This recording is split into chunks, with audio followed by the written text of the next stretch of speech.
Marcos tuwing nagsasalita ng hingiwi-hiwi sa mukha.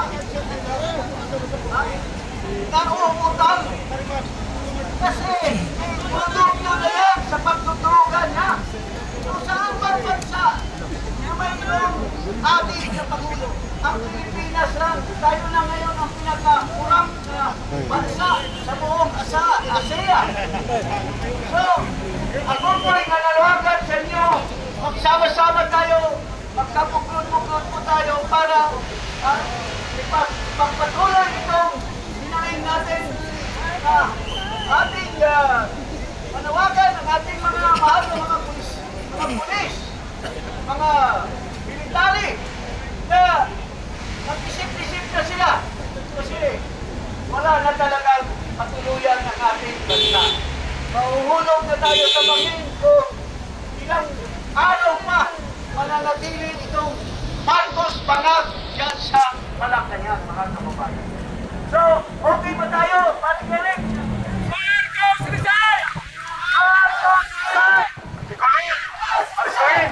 Marcos resign! Aristuhin! Ikulong! Sa Selda 13! Marcos resign! Aristuhin! Ikulong! Sa Selda 13!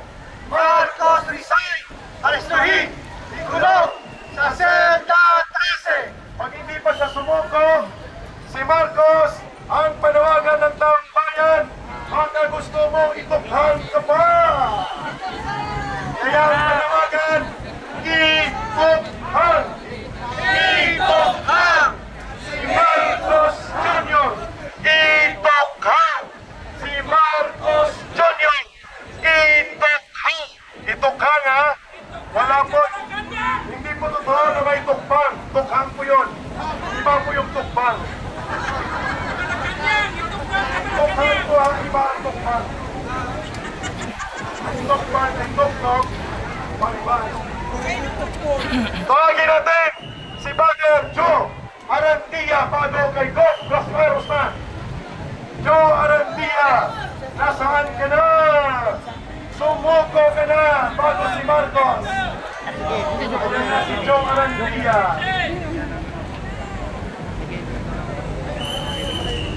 Magandang hapon. Magandang hapon sa ating mga kababayang Pilipino. Papayag pa ba tayo manatiling pamumunuan ng isang leader na Bangag? Kaya ang ating pong hiling, ang ating Pangulo, maawa kayo sa mga Pilipino. Huwag na po ninyong pabayaang maghirap pa kaming mga maliliit na Pilipino. Ang panawagan ng mga Pilipino, mag-resign ka na! Resign na ngayon na!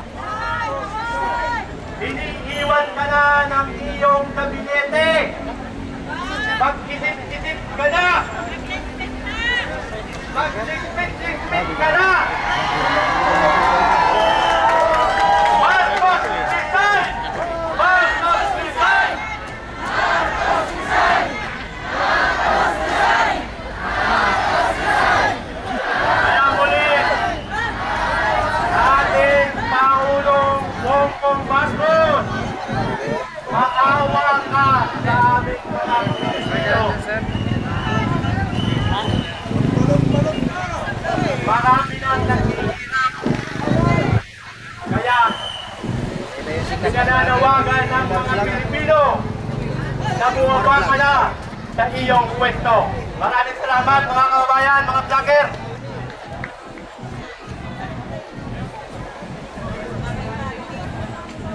Maraming salamat, Brother Joe Arandia. Lord Gaspar Usman, dito ka. Okay? Parang kayo ay nananamlay. Hindi ba rinig? Mga taga-Muntinlupa! Ang sigaw ng taga-Muntinlupa! Ang tao! Ang bayan! Ngayon ay lumalaban! Ang tao!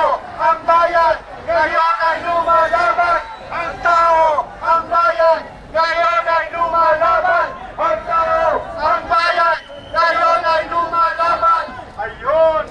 Pakinggan natin si Brother Gaspar Usman ng Muslim Alliance in the Philippines. Wala mga mainstream media rito.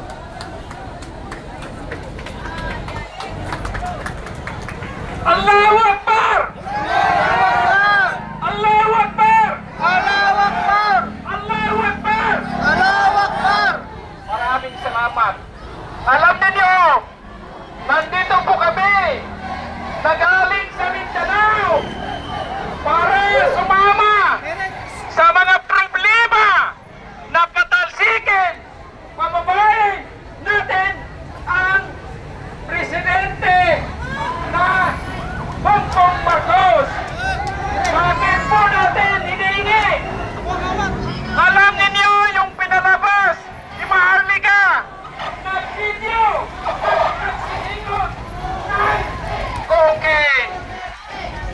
Ngayon, napatunayan ng kapatid niya na siya ay isang adik. Nagkupokin sila. Ano pa ang sapat na gawin natin?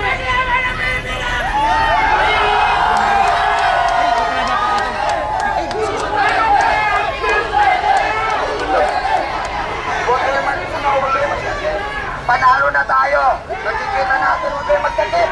Ipalaglaban natin ang bayan natin.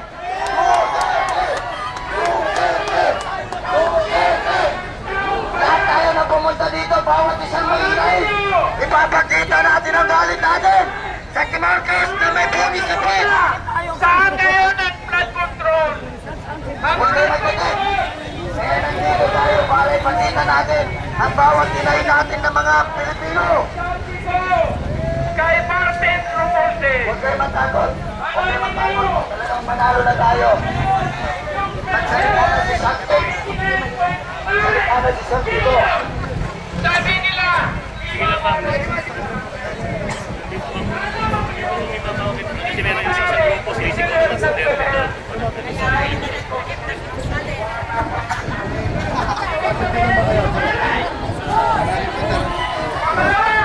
saan yung gold na deposit natin? Nabinta na dahil binayad. Saan ngayon yung Maharlikapan? Saan ngayon ang Maharlikapan? Saan ngayon yung mga deposit natin sa land bank?